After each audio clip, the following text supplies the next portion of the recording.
Assalamualaikum. Ito po yung gawa kong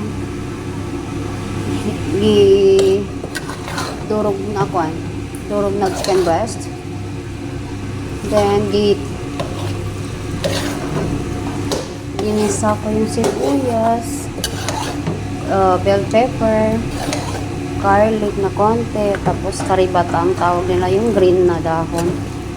Mabango yung green na dahon, yung karibata tawag nila doon. Then ito, chicken breast na to, ginawa ko pang di-machine ko pa para maturog mag-mince.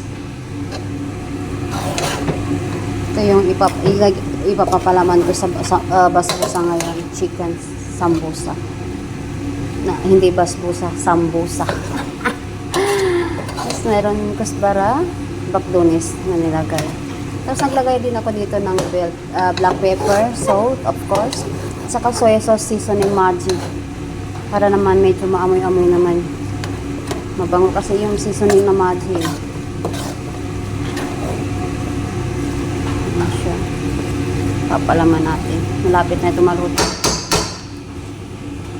Takpan lang natin para mabilis maluto.